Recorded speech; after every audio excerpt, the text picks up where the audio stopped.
Incoming subspace signal.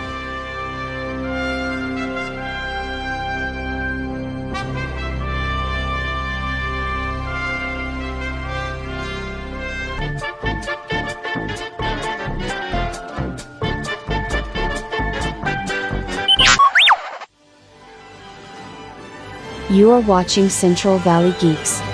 Please welcome our host and resident geeks, Scott and Shawn. I'm back, baby! Thank you for watching Central Valley Geeks. I am Scott. This is Shawn. Today we're going to talk about Ahsoka. We're going to talk about episodes 1 through 4. This may be a one-part video, or it may be a four-part video. Better a poor fart than a wet fart. So with my tongue twisting out of the way, let's go ahead and talk about the first episode of Ahsoka called Master and Apprentice. This is going to be really weird trying to look at the camera and read my screen, but you know, let's kind of like let's do this a little. Go glance at your screen real quick and then talk about it. Okay, so at the very beginning, I actually loved the idea that when Balin is coming to the ship, they're using an old code. Of course, it's a direct reference to Family Guy. It's a trap where they use an old code and the Fly casual!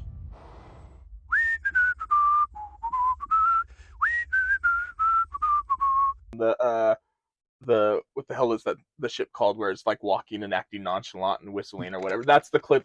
I know it's a reference to Empire Strikes Back where they're saying it's is it Empire? Yeah, Yeah, they use an old code. No, it's Return, not Is Empire. it Return? Yeah, it's Return. Yeah, you're right. And I forgot, I know that it's based on the Empire one, but because I've seen the Family Guy, it's a trap episode so many times. That's the one I think of. Oh hell yeah, those are wonderful. And you know what? Why does the New Republic suck so much when it comes to their prisoners? Well, we do also in real life, so why would it be any different in fantasy? Because when we went after and killed Osama bin Laden, we discarded his body and we made sure that it was gone. Not before anybody could have gotten his DNA to clone him, if that's the route you're going. No. That's not the route. I'm not going the cloning route. I'm in the first season of Mando, episode 6. They break a person out of the prison ship, and they were able to do it fairly easily. That's your standard prison ship, and he's a standard criminal. Okay, I can totally buy he's not in high security, and they're able to get to him. Moff Gideon in season 3 escapes, and that's Moff Gideon. Well, there should have been like a complete fleet around him, but then when we do have a complete fleet around Morgan Elsbeth, we have a Jedi go on board and just slaughter everyone. That just, the New Republic is completely inept when it comes Where to. Where did you see a Jedi do any of that? He was a former. He was a Jedi. Fallen Jedi is still a Sith. I don't care. He's not a Jedi. He's not a Sith. Yes, he is. No, according to the Star Wars universe, there are currently no Sith. Once Vader and technically, because Palpatine somehow survived. Now I'm going to use the clip that I'm going to steal from Screen Crush for that. Somehow Palpatine survived. They're kind of filling in the backstory for that right now, but right now there are no Siths. Even Kylo Ren, when he becomes who he is, he never truly becomes a Sith because he was never Palpatine's official apprentice. He was Snoke's apprentice, and Snoke was a bad clone of Palpatine. And yeah, you just need to watch Rise of Skywalker to understand the whole Sith thing. But no, none of them are Sith because there can only be 2. That's incorrect, also. But again, they decided to throw out so much fucking lore. Like they did. They threw out so much lore. The rule of 2 isn't always what it was. Yeah, but they're really sticking to it. That's fine, but even in this universe, it wasn't always the rule of 2. They talk about it in the not first movies, but in the ones that are in The The new prequels. Jedi, the Yeah. prequel ones. They talk about the war and stuff like that, and there were Sith armies, like lots of That's Sith, when they created the and rule of two. no, I know, I get that, I Yeah. understand all of that. So I'm just saying, it doesn't mean it has to go all the time. There were Sith without the rule of two. A Sith doesn't necessarily mean they came from that specific planet. That's originally they were from a specific planet. There were other Force users, there are other Dark Force users, there's other all that shit out there, but it was like these are the Sith. But now it's just more of an ideology, like the Jedi. None of these are Jedi either, technically, No, none of if you them. want to look at it that way. But they are. They're the light side users, so they're the Well, Jedi. the You know? according to the new, I know you like Legends and you really want to No, it's just because pull I've the read them. Legends rules, I just but read them, so it's easy. in this time in this timeline and these sets of rules right now, there's the rule of two is in place, and technically there are no official Jedi. But that's what I'm saying. Like, so, like, but still, Jedi is a loose term. Like, it doesn't like light and dark. They don't really mean anything in this universe either.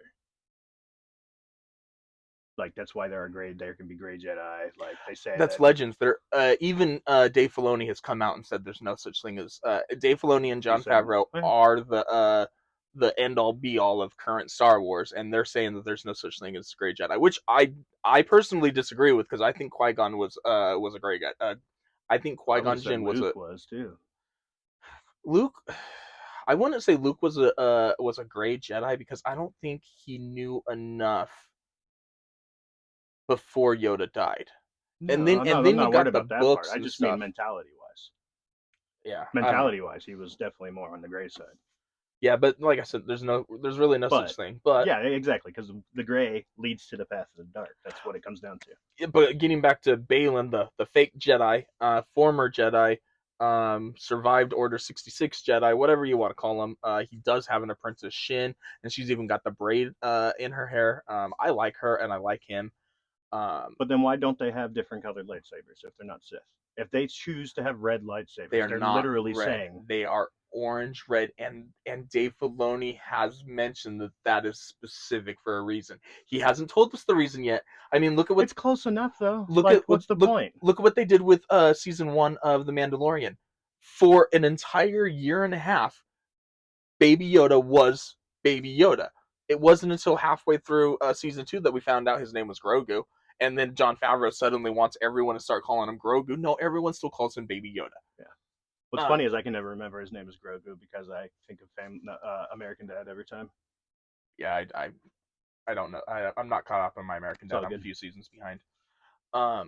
You need to.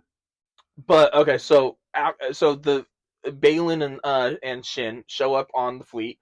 I like the teasing. I like the captain or whatever role rank he was. I'm gonna call their bluff. There's no such thing as Jedi anymore, and then he gets cut in half. I enjoyed that. That was kind of fun for me. But I still think that there should have been more control over Morgan Elspeth. I mean, they had an entire they were in the fleet. But you know why, right? Because half their damn council is Empire. At least one person is, and that's obvious. He even has an X in his name. They're making it way too obvious. I forgot his name. The civilian that didn't fight during the war, bullshit. So I'm going to get back to that, and I actually have something that's going to contradict what you're saying. I know they're trying to make it obvious, is what I was thinking, anyways. That he's the bad guy, bad guy. And yeah, he still could be an antagonist, but he's not going to be the main one. Oh, I don't think he's the main one. I just think he's an imperial bitch. That's what it comes down to. He's greedy. I just think he's a bitch. I don't think he's an imperial bitch. I think he's imperial. But they're able to use one former Jedi and his Padawan / apprentice to break Morgan Elsbeth out. And then Morgan Elsbeth and him are talking as they're leaving, and they linger on them, and she's like, oh, we have to take care of this Jedi. And then he's like, what's this Jedi's name? And you know what? I think it was Screen Crush's Ryan Airy. He said at that moment they should have, before Elsbeth said her name, they should have cut to the logo. When it said what's the Jedi's name, boom, it's Ahsoka. Yeah. That would have been perfect. But no, we had to hear her say Ahsoka Tano, and then watch them leave the hallway, and then we literally sat on the hallway for a good second and a half, which I just thought was weird. Yep. So I don't know if this was on camera or off camera, but you'd actually mentioned the Force Echo. Um, uh, we were talking about the Force Echo. I think that's something that we've never seen in live action before. I know you said it was in Legends. A little bit, yeah. And it was in some video games, right? Mm-hmm. So I'd never experienced anything with Force Echo before, so it was a little weird seeing Ahsoka touch and caress this pillar. I wish I was that pillar. But as she was doing that and sensing the past, it was weird. It's something that is just a little odd for people who don't have the Force to kind of understand how my mouse can remember that I'm the one who touched it last. The mouse isn't remembering who touched it last. She's looking at where the atoms were back then. That's it. The mouse has nothing to do with it. She's looking at where the atoms were, Yeah, or the midichlorians. No, like where all like if it was just the midichlorians, she wouldn't be able to see the fucking table. See the table. Midichlorians are a living thing, like in blood. They're not in tables.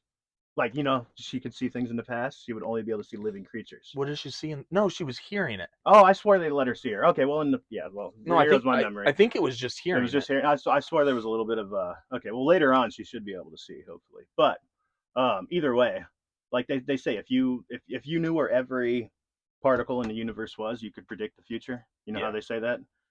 It's the same thing. If you knew where every particle was in the past, you'd be able to watch it. And that's all she's doing is seeing that where they were. And with that, we're going to mention Heisenberg. Get the Heisenberg compensator. You know what? Just for fun of it, completely unrelated to Star Wars. This episode is brought to you by the Heisenberg compensator. Make sure that you have your Heisenberg compensator installed on your transporter before using it. You don't want your meth to not turn blue. Enough people will get it. My wife doesn't, but I do. Okay, so we see the Force Echo. I thought that was a little weird, but okay, we get that. Then she fights some droids. I did really like that she cut holes in the ceiling of the temple to make the droids fall. I thought that was kind of cool. No, that whole scene was great. Yeah, and then I don't know why a self-destruction robot would need a nuclear bomb to self-detonate, but that explosion when they detonated seemed like it was excessive. I figured it was all of the robots combined. The three of them, weren't there 2 or 3 of them? I think there was 3, but that still seems a little excessive. That was very excessive. Yeah. I guess if you're hunting a former nukes. Jedi, though, that's yeah, that's the way to go, really. I loved the her running and jumping into the ship. That was very very Back to the Future-esque. And then we hear her talking to a droid who, unless you're a Rebels fan, you have no clue who this android is, or this droid is. His name's Hu Yang, and I think he's actually the coolest character from the show. So far, yeah. He's an asshole. Yeah, he's a complete asshole. He's brutally honest to a terrible fault. And it's great. And he's always trying to follow Jedi protocol, and Ahsoka's like, screw Jedi protocol. With that, speaking of screwing Jedi protocol, did she torture Morgan? Or did she just have the lightsaber at her throat like in Mandalorian Season 2? Or did she actually torture her? That's torture enough. But if it was in the fight, that would also be considered self-defense, too, because she had the I don't think spear. she tortured her. Torture is a relative term. I mean, if you're waterboarding somebody who's waterboarded other people, are you really torturing them, or are you just doing something they did to somebody else? Yeah, making me listen to Madonna is torture. There you go. I'm sure she has. On film, I'm pretty sure. Yeah, I'm not sure if they were lucky or not. Yeah. I imagine that she's got way too many diseases. I'm surprised there hasn't been one named after her. Okay, so then after we're talking to Ahsoka, we jump over and we are on the planet Lothal, and we see Governor Ryder Azadi. And apparently he has a terrible memory because he just says several years ago the Empire was defeated. I had to go online and find out that it was actually about 7 years ago the Empire was defeated. Wikipedia says that it was 4 years. There's a lot of misconstrued information about the timeline with the Mandoverse. So Well, that's easy to figure out. I mean, that's not easy to figure out. That's easy to see because look at our timeline in real life. We we said mission accomplished for Afghanistan how many years ago? So technically, that war was over when Bush was still a president. what, 2004, 5, That 3? four and three. Yeah. So I mean, that's it. Like you've got the end of the war when the Empire was defeated, and like Vader died and the Emperor died and blah blah blah. But then you've got still the Grandma or the generals and different Well, fights there and and slowly breaking it down and everything. So supposedly, again, I didn't watch Rebels, but supposedly the Battle of Lothal was taking place at the same time as the second Death Star battle. So Ezra was banishing Thrawn to the distant galaxy at the same time that the Death Star was being destroyed.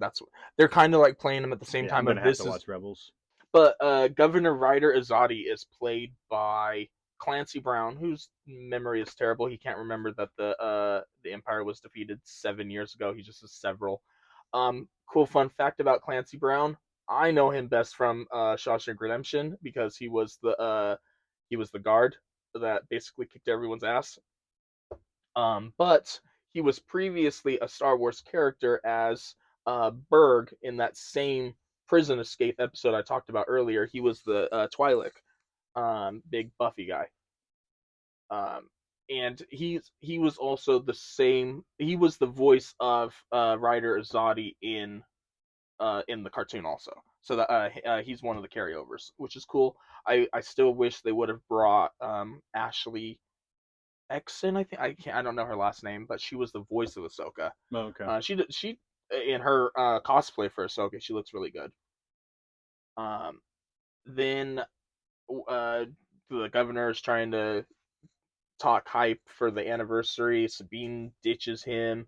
And we do see a kind of cool motorcycle chase on a freeway with no other vehicles around. Not weird at all that there's nothing going on. And then she turns off the hover part and just grinds under the plane. That was cool. It was kind of cool, yeah. And then they let her go. Screw being told to do our job by the governor. She went under our ship. She got away. We give up. She got away. Probably out of their jurisdiction at a certain point. Usually that's not how jurisdiction works, but okay. It is if you live on a desert planet and you don't want to go out there too far. But then it cuts away to Ahsoka talking to Hera, and apparently Hera thinks that Sabine is the only person in the galaxy that can decode the globe map, sphere map thing. Nobody else tries to like mess with it or anything. They're just like, yeah. I have no idea how to use this. You know who would? That chick we haven't talked to in about 5 years. That chick you abandoned. Who had to have been a child when you abandoned her, or close to it, because she's what, 20? I think she's like 26 or something like that. So like so 7 years ago. Well, yeah, no, actually, that's kind of important for non-Rebels fans or people who don't know Rebels.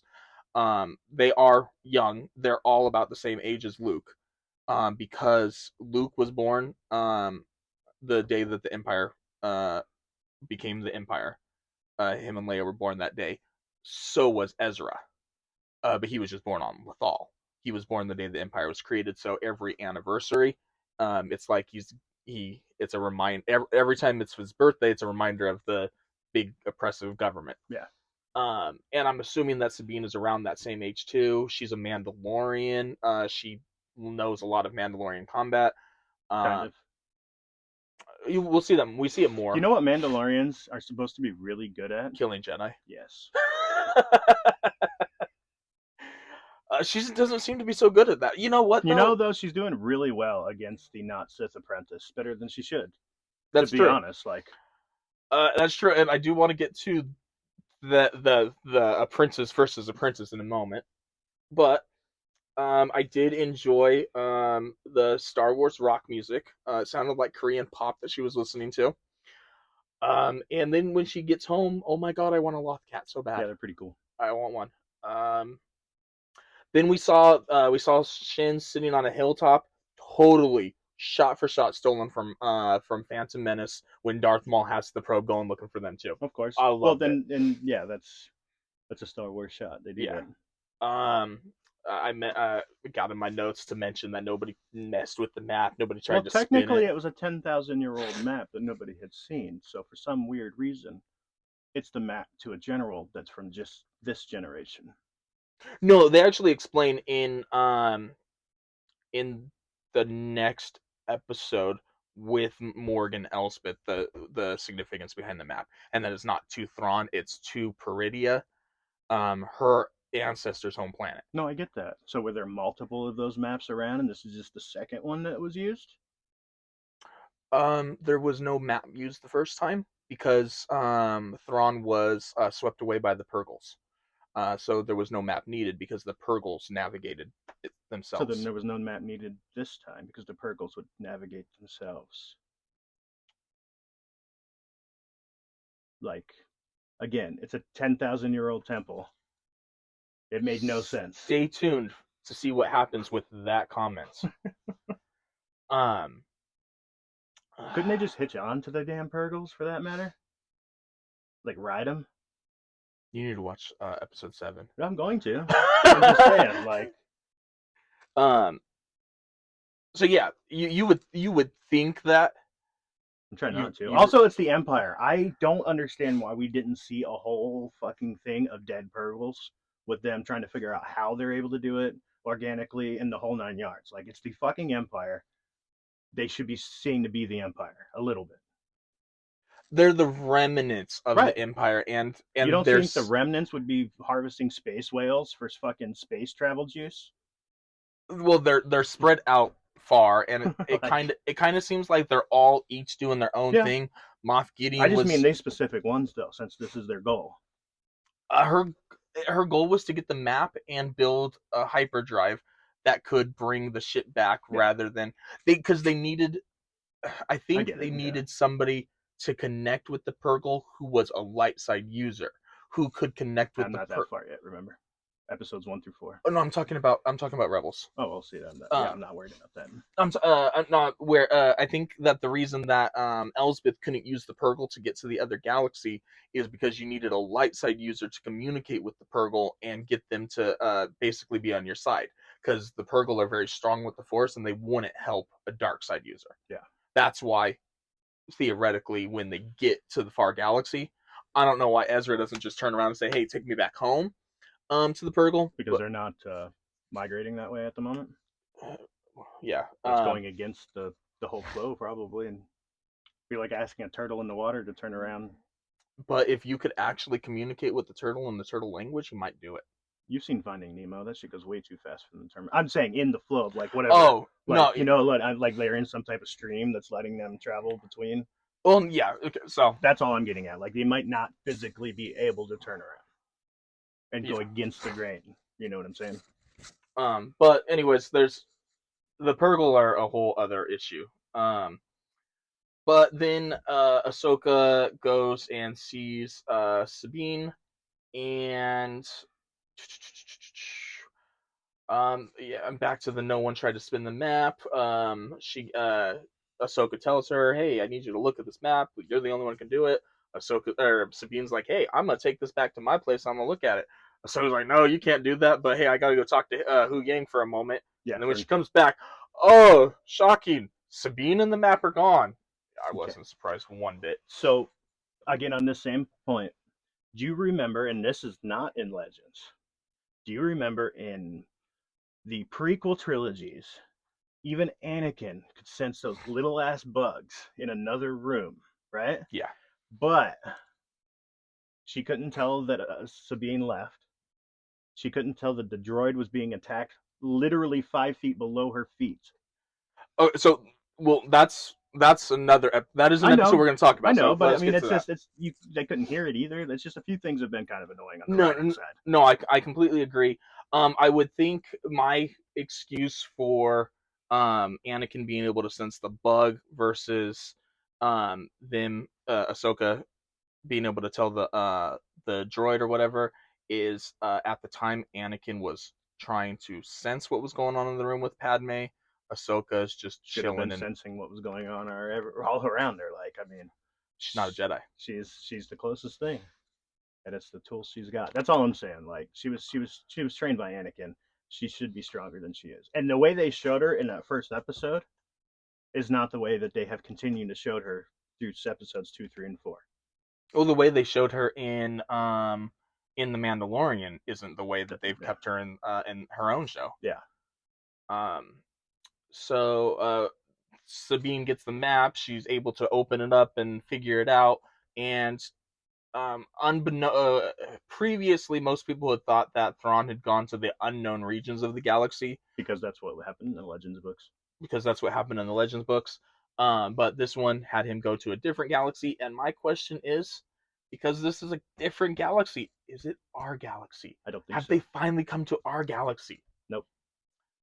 I can hope. But you can hope, but I think it's still a long time ago. There was thousands of them, possibly. Like during when she had the map open, there were thousands of other galaxies around. That's how it is. That's how it is in real life. No, yeah. I know. I'm saying that. Well, not necessarily, but you don't think there's thousands of other galaxies around us? Well, not like multiverse. Oh no, I'm not talking about multiverse. I'm talking like okay. actual galaxies, like the Pegasus galaxy, the Andromeda galaxy. Yeah, there's like millions of those around us, and we can only see a fraction of them.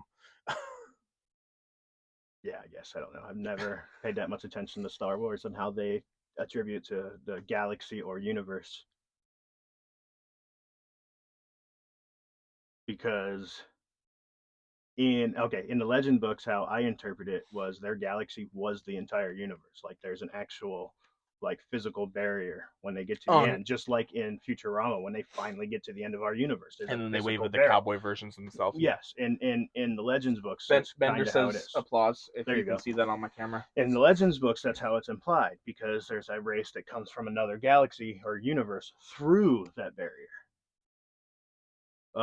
Which is kind of similar to this, to be honest. But I think you're confusing the word galaxy and universe. That's what I'm saying. No, I'm saying that Star Wars has, because in Star Wars themselves, they have said that they have the known regions of space. They've explored all of them. Of the known regions, yes. Yeah, because they've gotten to the edge. No, because they can't. They've even mentioned the edge in this show we're watching right now. It's the edge of the galaxy. There's between the galaxies. There's so much of nothing that you have to hyperspace jump between one galaxy to the other, and if you're off by even a fraction of a degree, you end up in the middle of nowhere. Right.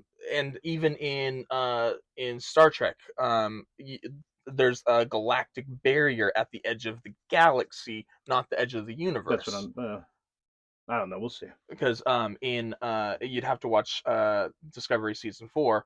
But they have to get through the galactic barrier to get to these new aliens, and I believe even in one of the TOS movies, there was something to do with the galactic barrier, but it was nothing like what in Discovery. Center of the universe. Center of the universe. Okay. Yeah, but in the originals, not the original, in the Next Generation, they went way farther than like the galactic barrier. And that was done through the manipulation caused by the Traveler, who is an interdimensional being. I know. It's still warp speed though.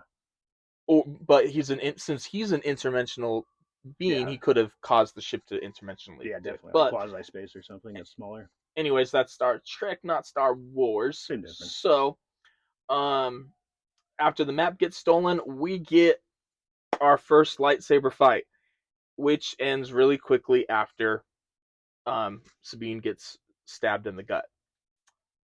And you know what? I feel really bad for Qui-Gon, because every single person except for him who has gotten hit in the gut or even cut in half at the gut has survived. Yep.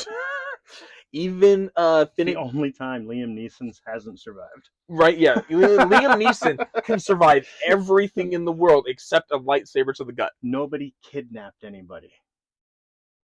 You're right. It wasn't until the second movie that Anakin's mom got kidnapped. Yep. If she had been kidnapped already, he would have survived. And he would have used his special set of skills. Yep.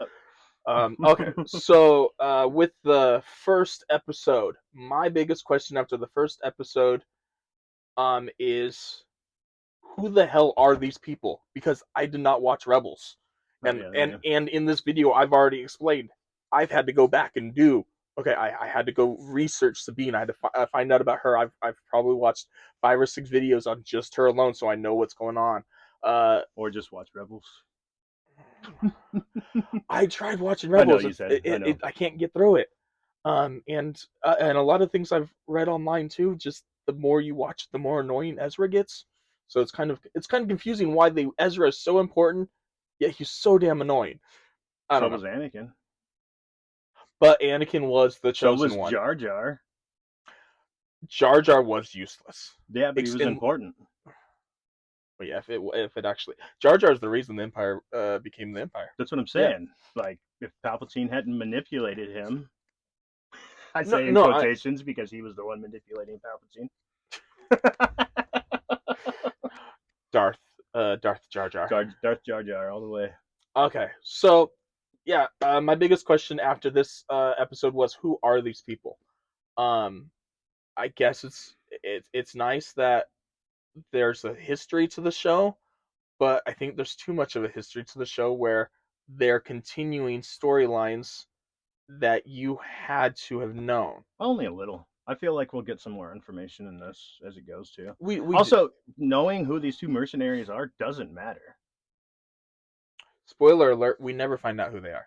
Well, see, there we go. Again, it doesn't matter. No, and they're the best thing about this show. Oh, that's funny.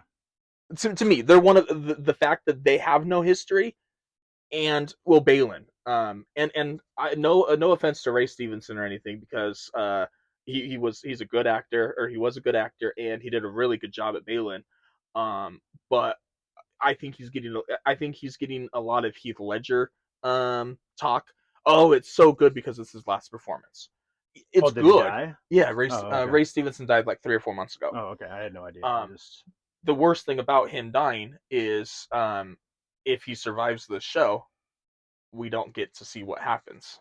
Yeah, we will. They'll replace him. Star Wars, Lucas, or whatever. Fucking Disney will replace him with no problem. Disney won't even replace Luke. And Mark Hamill himself has come out and said, "Hey, it's time for you guys to replace Luke." If they don't replace him, then they just kill him off eventually. Like, well, stop using him, or it just be a Force Ghost AI thing. You saw The Last Jedi; he did die. Yeah, that doesn't mean anything. Yeah. Anyways, so with that being said, part 1 of something is over. Thank you for watching. Click like and subscribe. And I don't know what else to say. Live long and prosper.